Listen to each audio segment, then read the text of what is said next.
Hello, everyone. Welcome to our discussion on gender-based violence.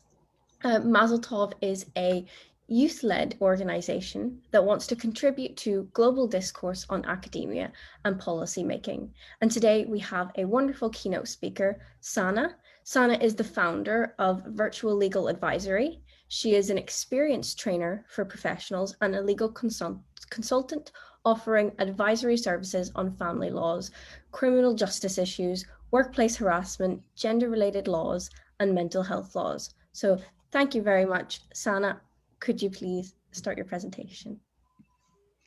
Thank you for that kind introduction, Dara, and thank you so much, Mazel Tov and Rafraf and the entire team for this very kind invitation. I am just going to share the screen right now.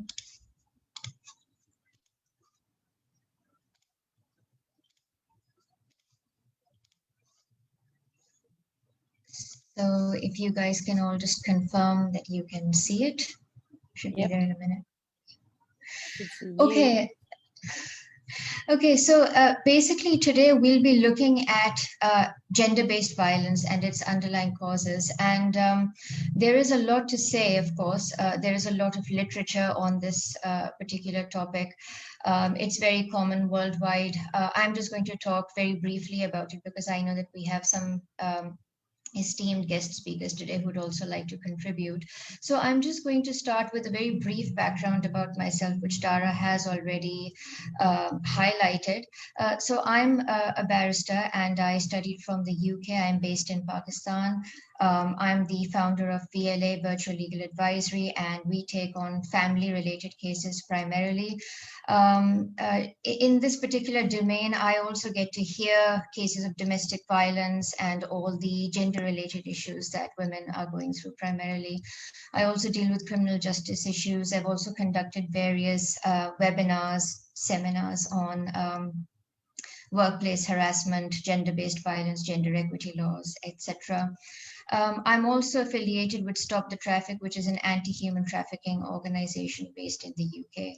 So the only reason why I highlight my experience in a little more detail is because I'm going to use these examples as we go along during this webinar. So needless to actually point out, I mean, this is probably something that people are aware of, but just to bring this to everyone's attention that gender-based violence is not something that is culture specific. It isn't something that is confined to a particular country, to a particular race, religion, etc. This is something that you will find on a global level.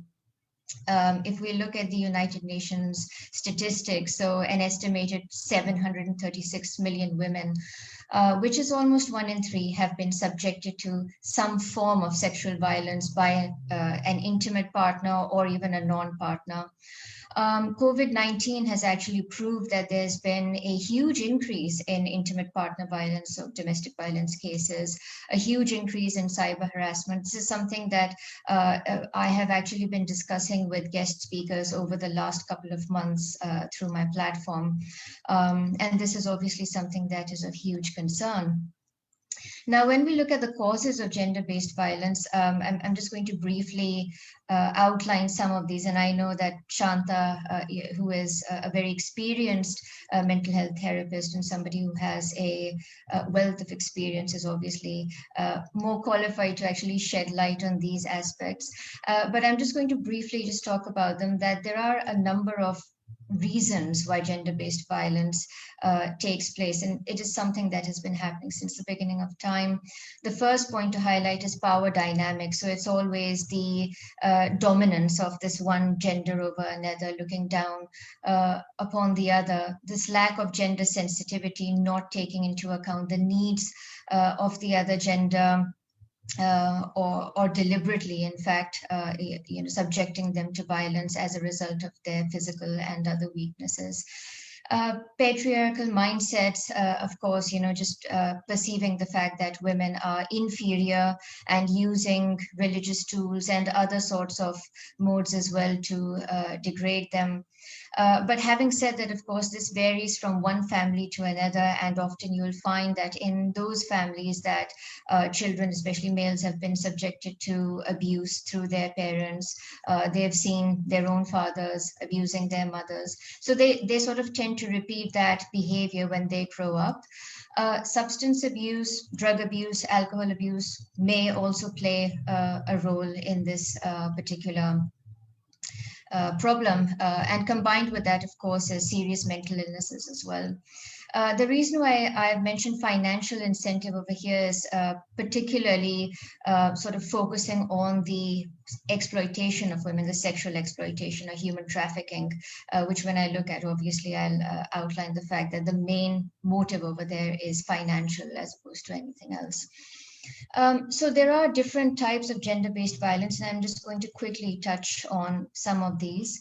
So the first, of course, the most common is rape and murder. And I've just highlighted some important examples. Now, one very recent case, which it has been very important in the UK, is of a police constable who raped and murdered this young woman.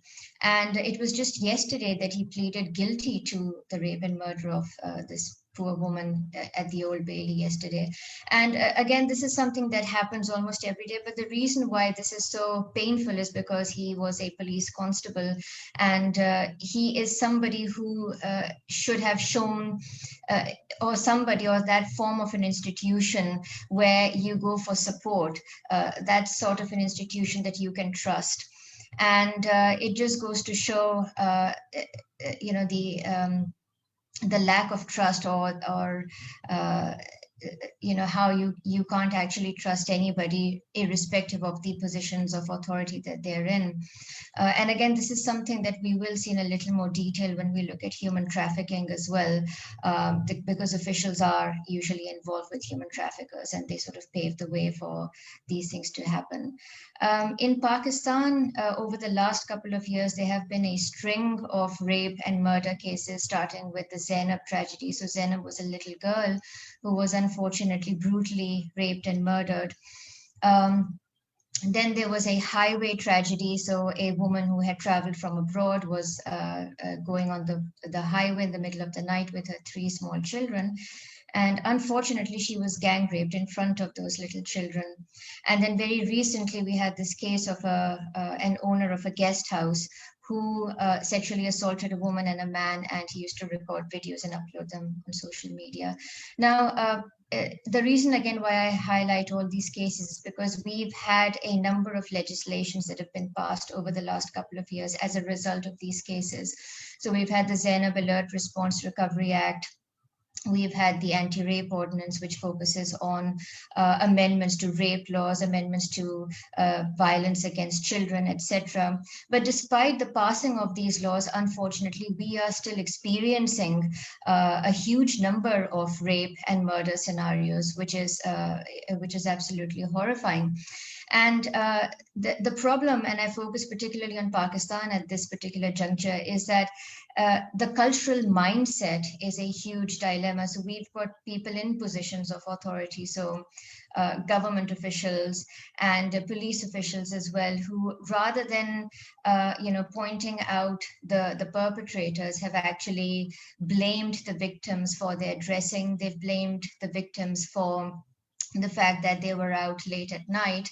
And this is one thing that obviously needs to be emphasized more than anything else, that victim blaming and shaming needs to stop. And until and unless that isn't stopped, of course, we won't really be seeing any change, no matter how many laws any country passes. Again, I could go on and on, but I'm just going to skip forward. Sexual harassment is another very important segment of gender-based violence. Again, this is something that has been brought to light fundamentally as a result of the hashtag #MeToo movement. And we've seen cases from Hollywood to ordinary workplaces all around the world. Even in a place like Pakistan, in 2010, we had the Workplace Harassment Act. And after that, a number of harassment cases have come to light, some that have taken place in huge, well-known organizations, multinationals, even universities. And then very recently, there was a cyber harassment case where a professor was harassing his colleague, and a district court sort of sentenced him to 8 years imprisonment. So it shows that things are happening, improvements are taking place, but on a very piecemeal basis. And as I've said over here, that there are laws which exist globally, but of course the penalties have to be strengthened. And despite all of this, the gaps still exist. Again, human trafficking is something that I have dealt with so indirectly. So I've been working for Stop the Traffic as a volunteer, and I've been translating materials for victims of trafficking from Pakistan in Greece and Turkey. Um, and it's just horrific to see how people are trafficked, women are trafficked, and for the purposes of this particular webinar, obviously we are focusing on sexual exploitation. There are many different forms of trafficking, and again, just using a figure from the United Nations, adult women account for nearly 49% of all human trafficking victims detected globally. And we're looking at things like forced prostitution. As we all know, certain places like massage parlors are used as brothels. There's forced marriage. Certain places are used as sex tourism hotspots, etc. So again, this is something, and this is where the financial incentive sort of comes in. Primarily, this is why most women are sexually exploited, and countries are used as transit countries, destination countries, etc. You'll find police officials and other sorts of officials who are involved in this hideous procedure. Again, the list could go on and on with regards to gender-based violence, but obviously, domestic violence has been something that has been on the rise, especially since COVID started, and it's been called a shadow pandemic alongside COVID-19. I was having a chat with Shanta a couple of days ago, in fact. We conducted a webinar on domestic violence, and she very beautifully illustrated, why domestic violence takes place and how and why that has increased over the lockdown period. Honor killings, again, is something that, 137 women are killed by a member of their family every day.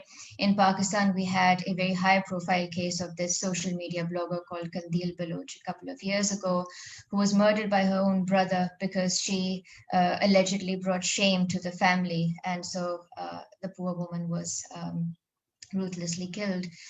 Genital mutilation, again, is something that we've seen, unfortunately, in some cultures, particularly, and again, something very painful, especially because it's done to small girls. So again, the list could go on and on, but these are the main types of gender-based violence that exist everywhere in the world. And again, there are just so many things to say, but I'll just say that this isn't something that is specific to one culture, religion, or race. As we've seen, this is a global dilemma. It exists everywhere, irrespective of where you're from, what religion you have. Laws do exist. They exist in countries such as Pakistan, so obviously they exist everywhere in Western Eastern countries. But the main problem, and this isn't just a problem in Pakistan, but a problem in the UK as well, is that despite the existence of these laws, the implementation is a huge issue. Now, just yesterday, I was reading about this, the constable who murdered Sarah Everard, and the police, and I think, Dara, you can probably even clarify this, the institution who's responsible for their accountability highlighted the fact that there were previously some accusations against this police constable. He had indecently exposed himself, etc. But no action was taken. And obviously, this isn't something that must have just happened overnight. There definitely must have been other cases of police abuse, etc. But it wasn't given any such importance, and it sort of culminated in this heartbreaking episode. So what's required is not just laws, but also an implementation of these laws and policies, on domestic policies, and even all these conventions that we have, beautifully written by the United Nations, and we barely see them being practically implemented. So this is something that's required. More than anything else, of course, a shift in mindsets is required, and this is easier said than done, because in some cultures specifically, you have some very strong and rigid mindsets, and it's very difficult for to see those change. And I'm not even just talking about the men, I'm also talking about the women. When we talk about victim blaming and shaming, it's not just men who are blaming and shaming women, it's women as well, unfortunately, who do that to other women. So we need to see a change in mindsets. In my opinion, stronger punishments are required. Again, I don't want to open a floodgates argument of retribution versus deterrence rehabilitation, but I personally think that certain precedents need to be set, so that people know what the penalties are of committing these horrible crimes, especially against women and children. Social services and needs to be strengthened in a country like Pakistan. We barely hear of this institution of social services, so this is something that we desperately need. And more mental health facilities are required, especially in our part of the world, for the treatment of perpetrators who may have very serious mental disorders, as a result of which they're committing these atrocious crimes, and also for the poor victims who sometimes have no support whatsoever. So again, I could go on and on, but I will stop because I know that we have some wonderful guest speakers over here. So I'm going to stop sharing my screen. Okay. Thank you, Sana. That was absolutely fantastic. Really, really informative. I'd like to introduce myself. I'm the moderator. I am Dara Eisen. I'm from the UK, and I'm studying a PhD in international law and culture. And I have studied issues such as female genital mutilation and honor killings as well. And I think that it is really, really important that we highlight the issue with the police, as you mentioned, because underreporting, especially in the UK, is one of the most serious issues around gender-based violence. And while some forces in the UK are trained, not all forces are, and it needs to be more widespread, in my opinion. So that is something that's a really important issue. And something else that I would like to discuss is, as you say, the effect on victims. So I'd like to introduce our first special guest, which is Shanta. And Shanta is a registered counsellor, a mental health therapist with Healing Clouds UK, and a neuroability practitioner in South Africa.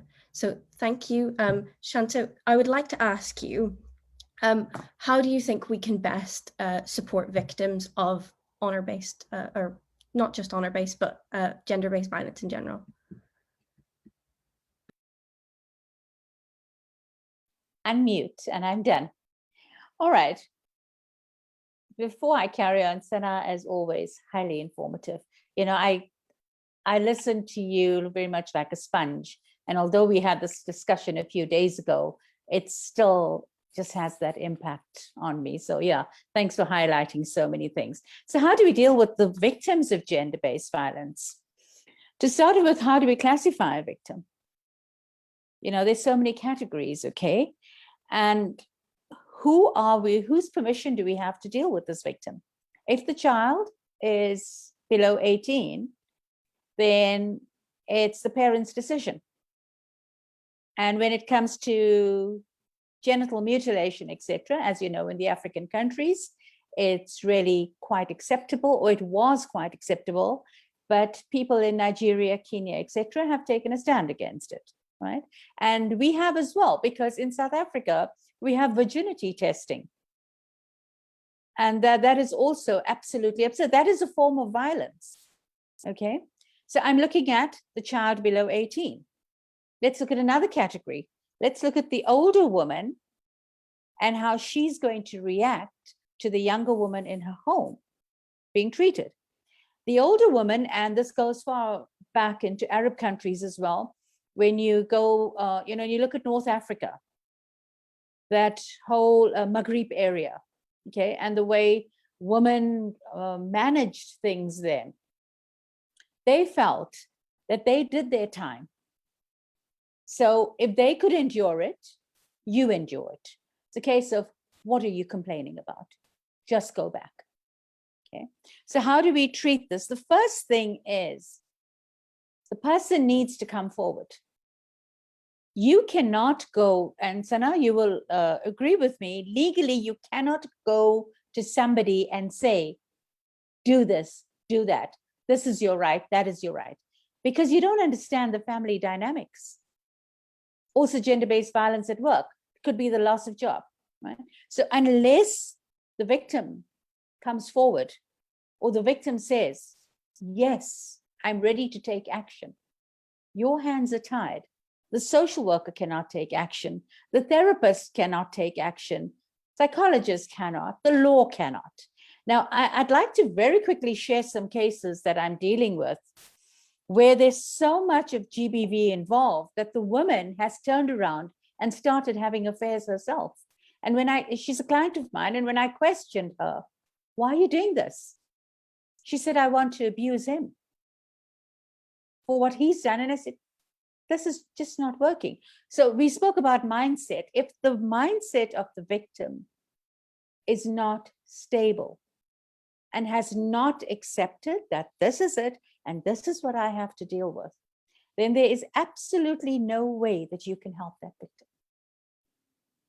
Right? Even if the police step in, what can they do if an adult female or male says, I don't know what you're talking about. Keep away from me. Right?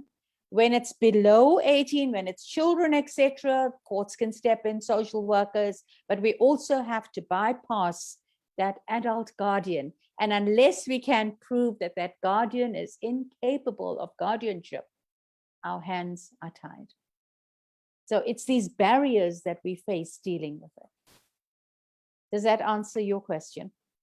Yes, thank you. I'd also like to ask you, how do you feel we can encourage victims to come forward with issues like this?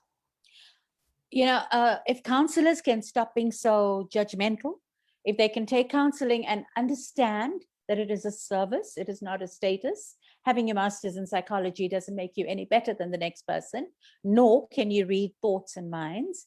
You need to be able, it's also how you phrase your encouragement.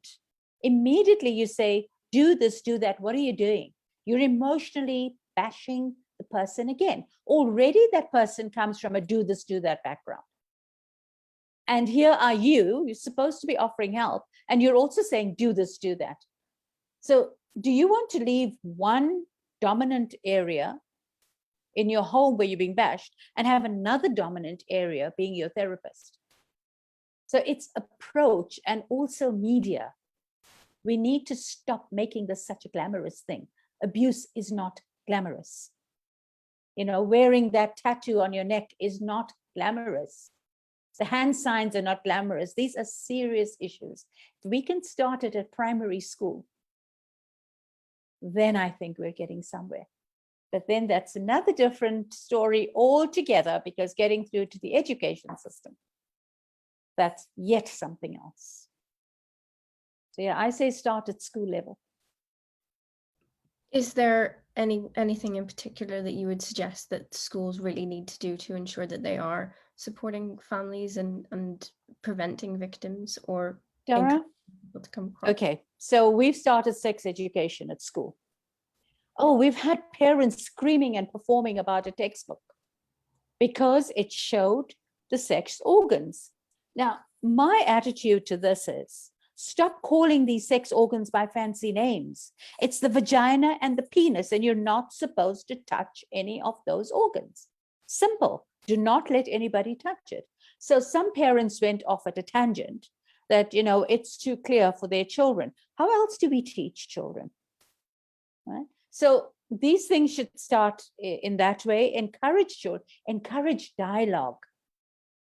Encourage children to have dialogue. Watch a child play, and that play will tell you so much. Just ask a child to play house and then watch that child role play. You will be amazed at what you can pick up. teachers also need to change their attitude. Many teachers, and then they bring in, oh, it's against my religion. Of course, I respect your religion, but I also respect a child's body. And no religion says damage a child. So, one has to be very firm about these things. And also when you're approaching these people who are going to be your barriers. So from the social work, psychological aspect, legal aspect, you have to soften up in order to win them over. Because immediately you go in with authority, you've lost it. They will step back and you'll never get to solving the problem. Could you also highlight for us some of the long-term impacts that some victims of gender-based violence could suffer from? Yep, some could just be continuous victims because they don't see that it's gender-based violence. Then we have low self-esteem. For me, that is the worst one, because low self-esteem impacts on your work, it impacts on you as a person. Now, can you imagine being married and the guy says to you, you're abnormal. Okay, I'm quoting another incident. Your genitals are abnormal, so understand that no man is going to look at you. So you stay in this relationship, you've never been out with anyone else before.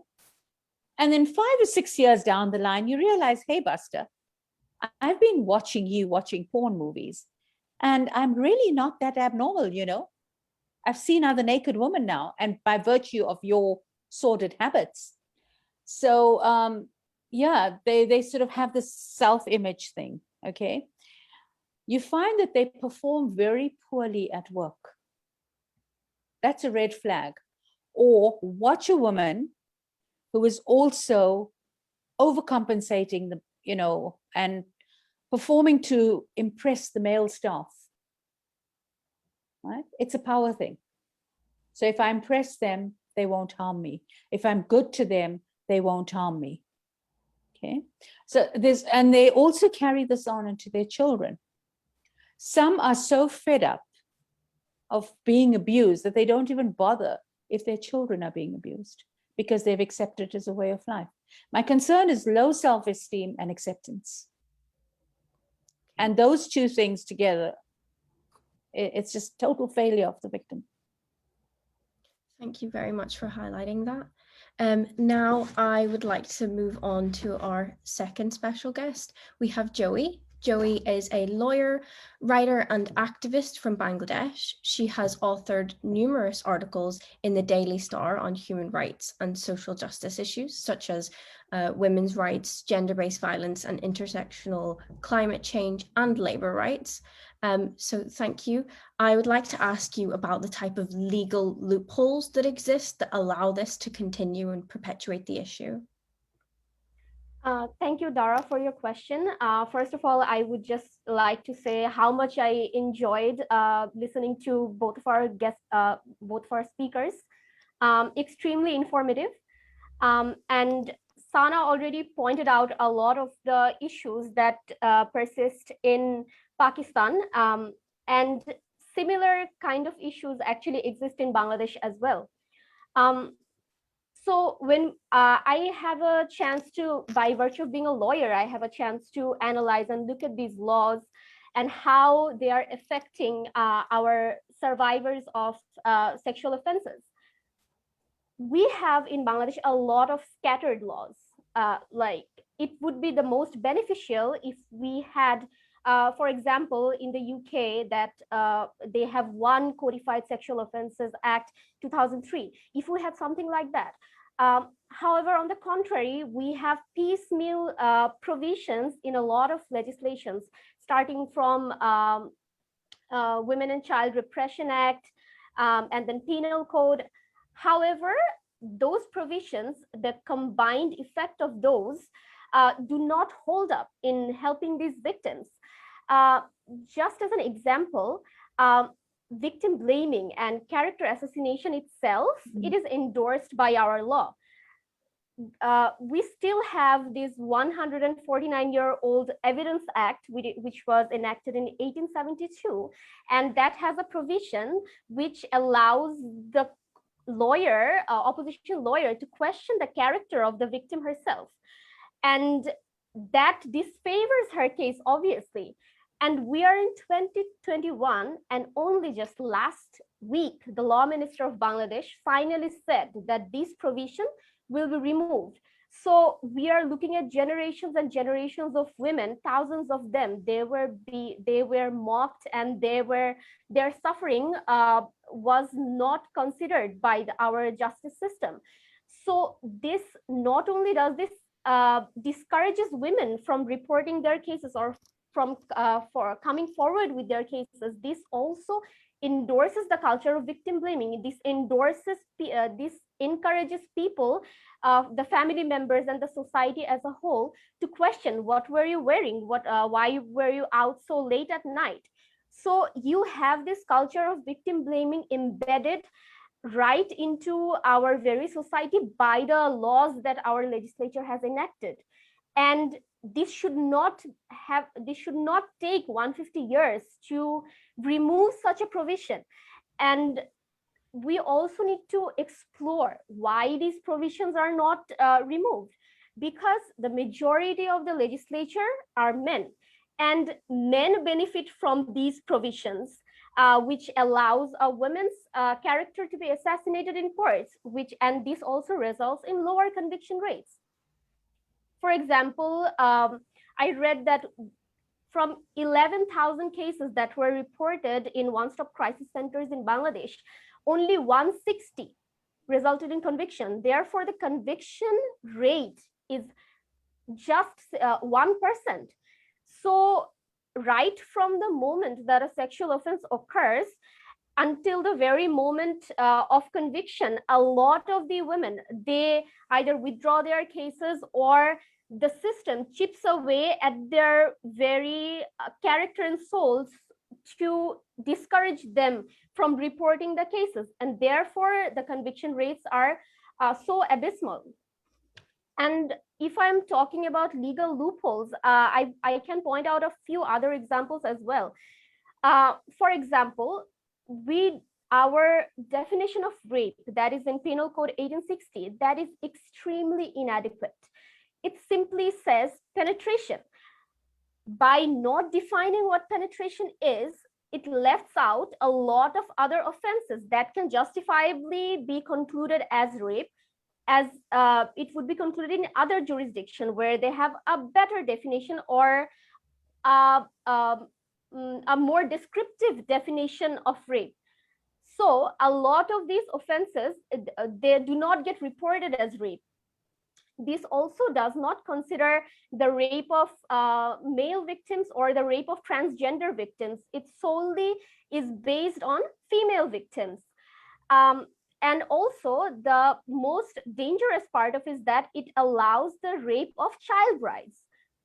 Our penal code, it says that if someone is married and marital rape is not recognized in that situation, therefore, when 13-year-old children are married and they are raped by their husbands, that is not criminalized by law, no matter what the definition is. It does and consent, and therefore the courts tend to look for something on the tangent of forceful sexual intercourse, which we all know is not the only kind of rape that can happen. And also there are dubious words like modesty and honor, which are not defined at all. So these all depend on the kind of society or the societal context. So there is no way to view this objectively, and this actually negatively affects the victims, and this is why results in such abysmal rates of conviction, which in the end also discourages the victims from reporting. Thank you very much. Sana, I would like to ask you, what kind of barriers to justice do you think there are in practice in the areas that you work in? Thanks, Dara. Thank you, Joy. It was wonderful listening to you, and thank you, Shanta, as well. Actually, as I was listening to both Shanta and Joy, many things came to my mind. And I completely agree with Joy, because in Pakistan, we have similar issues. Now, one of the major barriers over here, as I've, when I was going through my presentation, I highlighted the victim shaming bit. We have a lot of stigma in this society when it comes to reporting any kind of gender-based violence, domestic violence. Now, in my particular field, practicing family law, I have received so many queries from women who are desperate to actually file a divorce, but they can't even go forward with that because of the fear of the repercussions of that. And in our particular culture, the main problem is with the legal system over here. So women are afraid of approaching the court. They're afraid of approaching the lawyer to begin with. So when somebody comes to me and I say I've got a very good lawyer, who's part of my panel, they'll ask me, is it a man or a woman? And if I say it's a man, they'll be a little hesitant because, of course, that factor exists over here, that they're afraid that the man will judge them, even though that man will be representing them. It just so happens, unfortunately, that lawyers or advocates, as they're called over here, are not necessarily sympathetic to their own clients, especially in cases of khula or divorce, etc., or even other cases of, say, sexual violence. So this is one factor which creates a barrier for them to move forward, and going to court, and obviously going to court and then confronting the audience over there, confronting the judge. That is a completely different ball game as well. So that is the starting point. But even going before that, of course, if there is a crime that has been committed against a woman, especially of a sexual nature, for the woman to approach the police station, and to lodge what's called an FIR, a first information report, etc., that is a very daunting experience for a woman in our culture, because the policemen are the sort of people who generally cannot be trusted.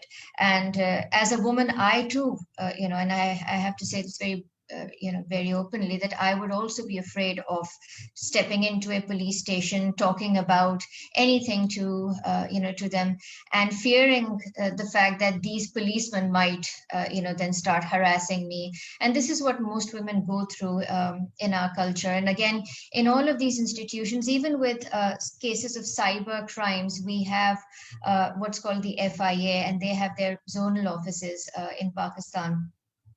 And they have female employees over there as well, but it just doesn't help, because when you go to these offices, even as a victim, and again, I said this previously, it isn't necessarily the men, but even the women who are part of these institutions will look at you as if you are the perpetrator rather than being the victim. So these are all the sort of barriers that exist, the stigma, the fear factor, the lack of sort of, optimism from the legal judicial system within our country, that holds women back from bringing their cases forward, or even going through a simple divorce. I mean, like I said, so many women have approached me with their issues, and when the time comes to actually go and file their case in court, they just back off.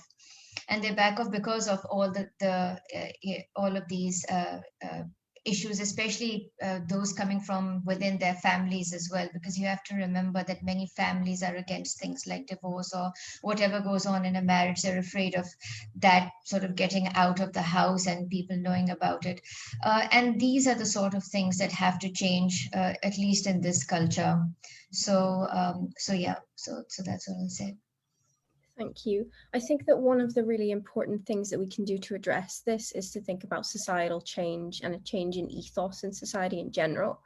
And definitely discussions like the one we're having today are adding to that and helping to address that. But I'd like to open up to any of you. How do you feel that we can bring about a change in the ethos of society?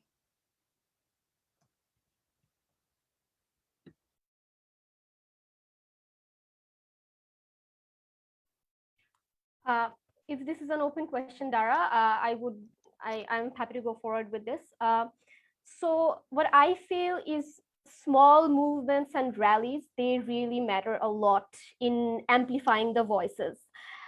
For example, 7 to 8 months ago last year, we had a series of gang rapes and rapes coming in the news cycle. And what happened is that, there is this, it enraged a lot of women, as it should, and they all took to the streets even during the pandemic. And what happened is that the legislature, they actually went forward with a very quick action by adding death penalty as the punishment of rape.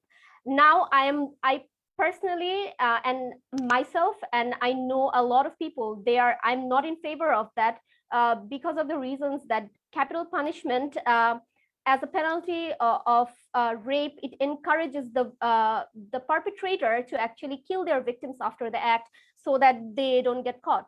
So I'm not in favor of that. However, the point I'm trying to make is, by those movements, we saw swift action. Now we can look at Me Too, we can look at Time's Up.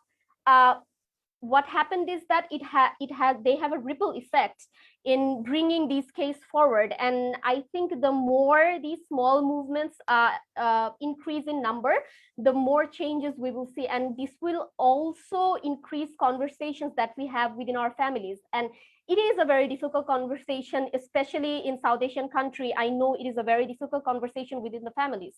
However, the more we see these things in the news cycle, the more we see these things in social media, it at least adds to some of the momentum or movement that we want to see.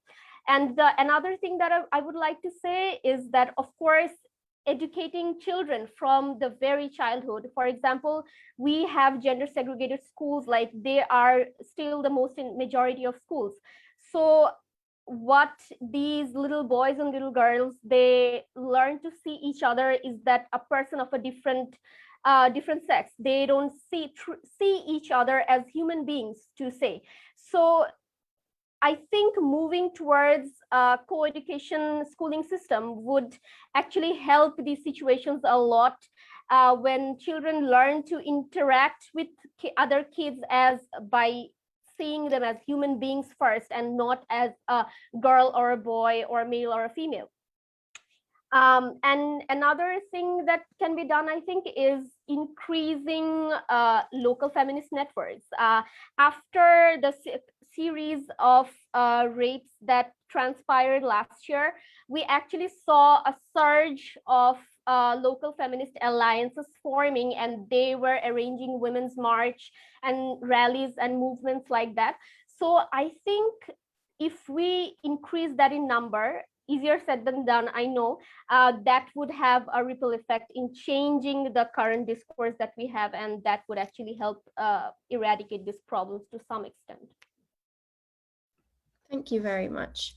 So my own research, I focus on culture and international law. So where there is gender-based violence that does have some sort of cultural issue and nuances involved, a lot of the time we see that human rights is viewed, and there's a perception of human rights that it's a Western standard being applied to all.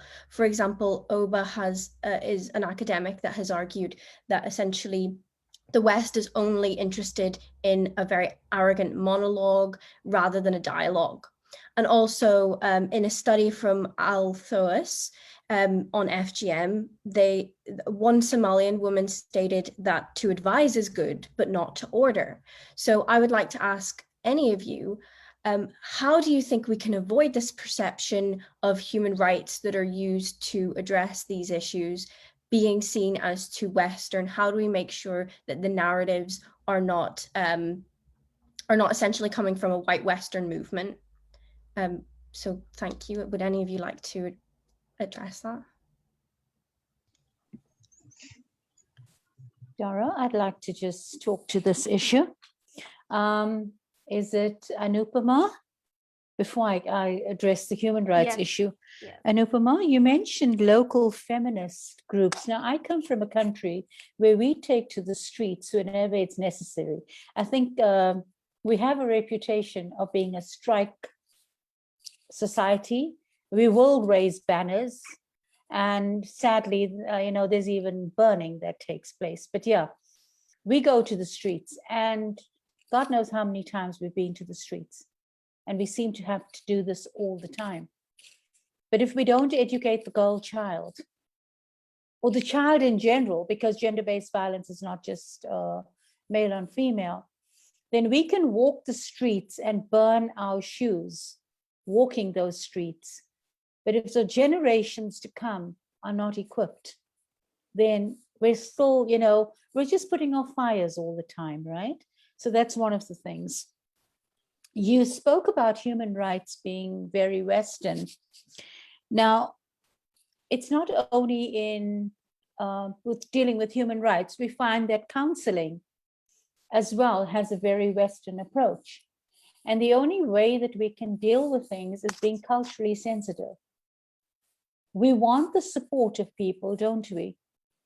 We want the support of government. We want the support of the game changers and the lawmakers to be on our side. And sadly, and this comes from just communication and mental health, you have to rephrase everything you say to these people. You've got to walk on eggshells.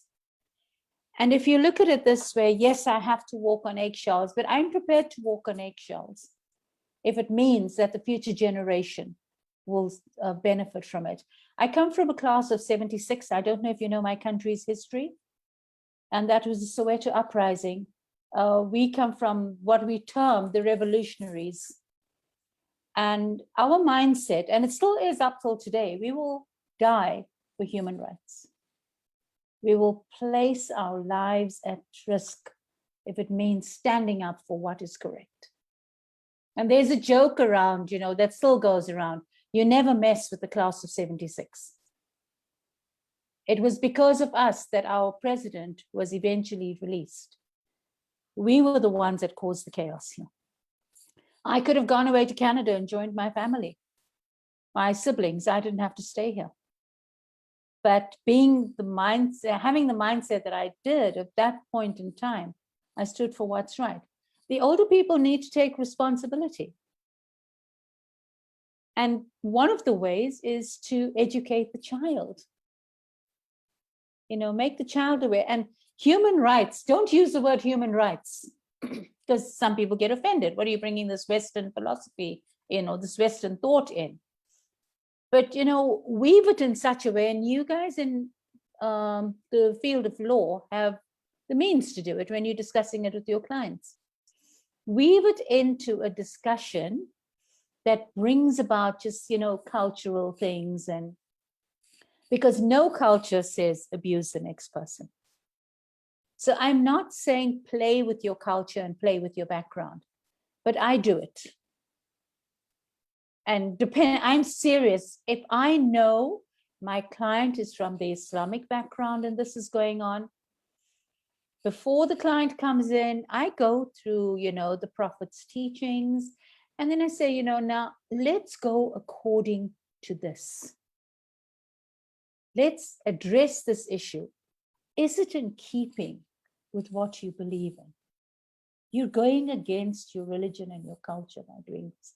You know how many times I've won the client over simply by doing that? So let's just be mindful. We have to play their game. It's a sad thing to say, but you want somebody on your side. There's times you've got to look at a donkey wearing a hat and you've got to go and bow at that donkey's feet. That's how it is in order to get your way in life. You have to fight, but fight strategically. Thank you for that very insightful thoughts. Sana, I would also like to ask you a little bit about your work on sex trafficking and how we can ensure that we tackle that issue. So, Dara, firstly, I just want to briefly answer the question that you asked initially as to how, this change should be brought. And I agree with, whatever Joey and Shanta have said. Sorry, before moving on to the sex trafficking bit. So in Pakistan, what I've actually seen is that in recent times, they've introduced trainings on gender sensitivity, prevention against workplace harassment within both sort of the academic institutions as well as organizations. Now, I conducted some sessions on prevention against workplace harassment for governmental as well as private organizations. And the results were absolutely appalling. I mean, you have full-grown adults who are, sort of my parents' age, and they are not also aware of some of the things that they should have been taught, when they were children, which is what I think Joey had rightly said, that this is something that you need to be taught while at school. And I think that this is something that needs to be done, at least in our part of the world and everywhere else within schools and organizations. They need to make these sort of awareness sessions compulsory, because sometimes you'll be surprised that full-grown adults are not aware of the do's and don'ts of how to behave within a particular organization with each other, and especially to show gender sensitivity, and also, as Shanta rightly said, cultural sensitivity, because within Pakistan as well, we've got different provinces, and each province has their own cultures, and within Islam as well, we've got different sects. So again, education, awareness sessions, these things are important. The second thing, as you asked me about sex trafficking, is that it is something that is very, very intricate.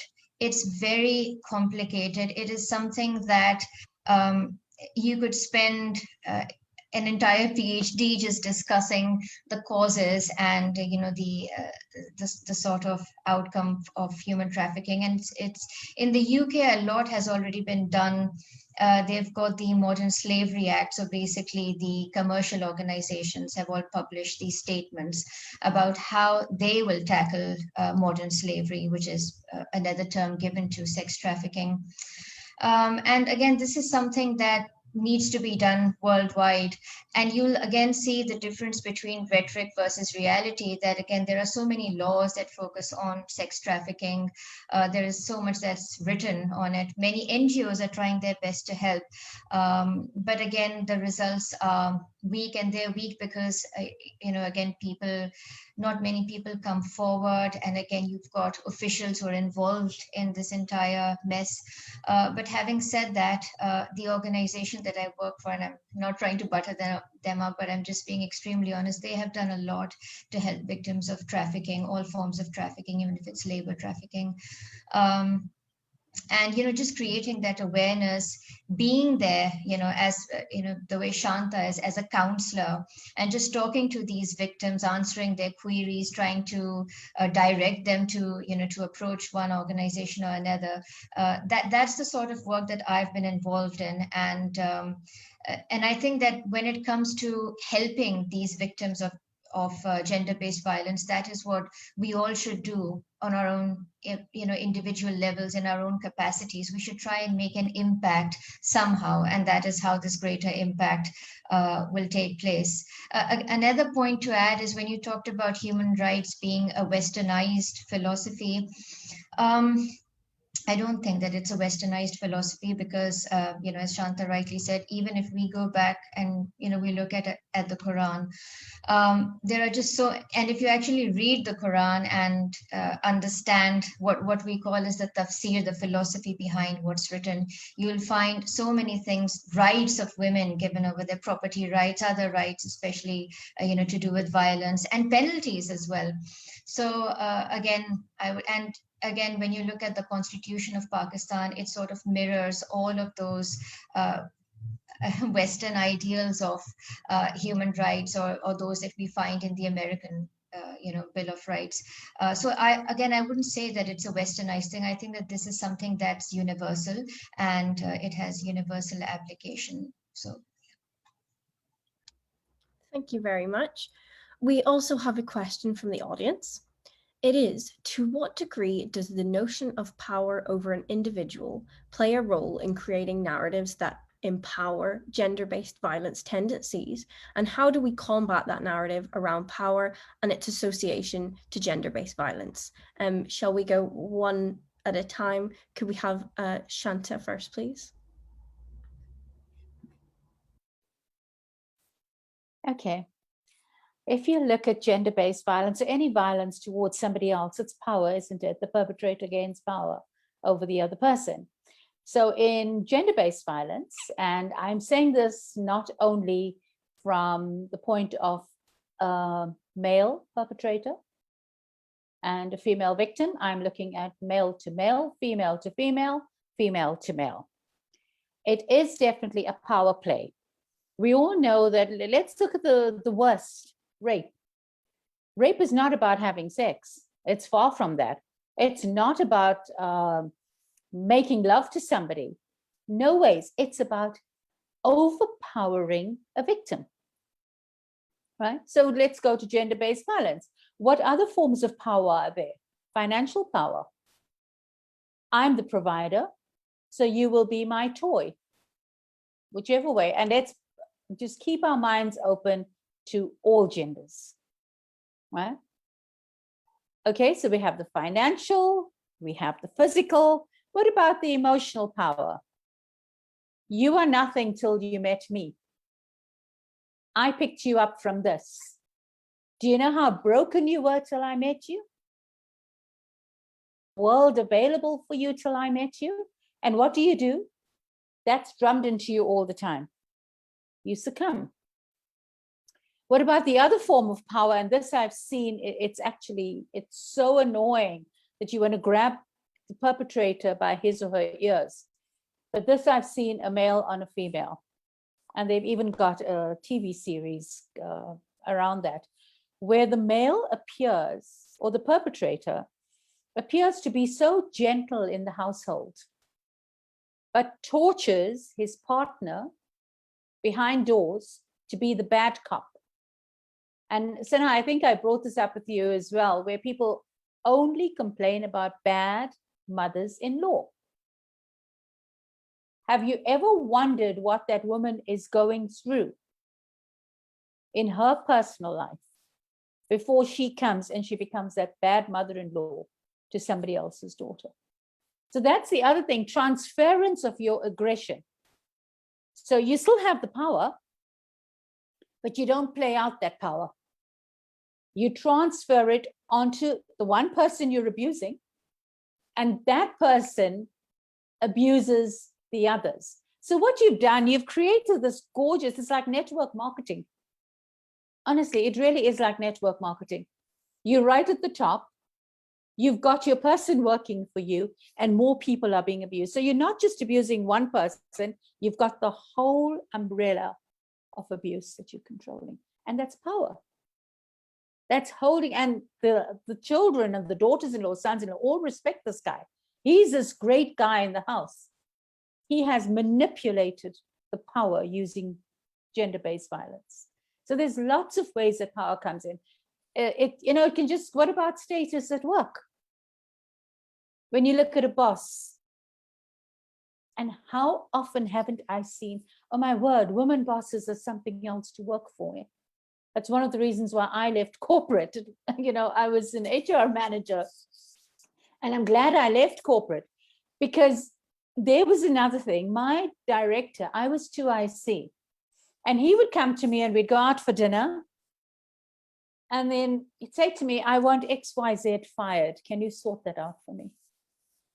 So who's the good guy in the company? He's the great guy. I am seen as this wretched woman in my red suit, because that was my favorite color, walking in and then trying to, look at all the legal things. Okay, 3 warnings, all that kind of thing. And I thought, no, you're actually abusing me. You wouldn't do this to a male colleague. You've got me here as your deputy because you want a female to do your dirty work. And I walked out. And when I walked out, I did ask him, I said, would you like to meet me in the car park? That was my parting shot to him. He got such a shock. He said, what do you mean? We had a cocktail party and this second in charge was leaving. And I said, no, seriously, would you like a meeting in the car park? Because there's a lot I didn't say to you in the office. And I'd like the entire staff to hear. And his response was, I'll pay you even more as a severance if you just leave the company quietly. Remain my friend, please, because you could rock the boat for me. And yes, I did rock the boat. I definitely did. I had the CCMA on him, which is our Commission for Conciliation, Mediation, and Arbitration. I reported him. So yes, power, all different forms. You think you're not seeing it. You just need to be alert. it's there. Thank you very much. Joey, can we have your response, please? Yes, I absolutely agree to what Shanta said. Like gender-based violence, it is ultimately rooted in how much power the perpetrator has over the victim. And in our cultural context, from the very childhood, women are actually taught that they have to be submissive or they have to be reliant on men. And this results, in most of the cases, in them accepting the violence that is inflicted upon them. And we have to change this from within, right?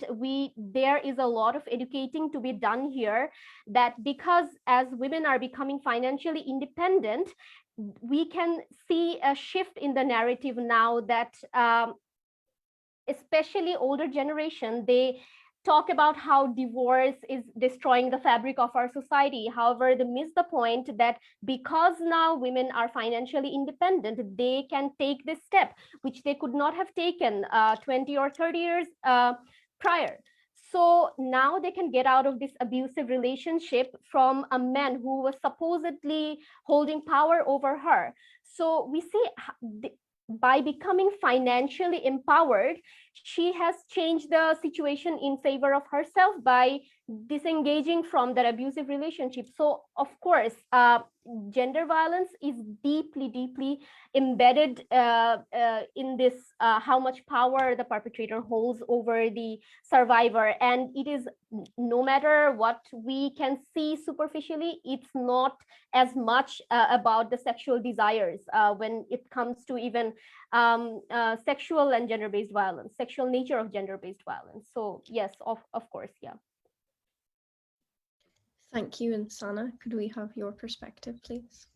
So I think a lot has already been, excellently illustrated by both Shanta and Joy. So I'm just going to add to, what Joy actually said, that the financial aspect is very important, because often you'll see within workplaces and even at home, as Shanta rightly pointed out, and so did Joy, that it's people in positions of authority who have that financial control over somebody else, that financial power over someone else, as a result of which they get away with whatever they're doing.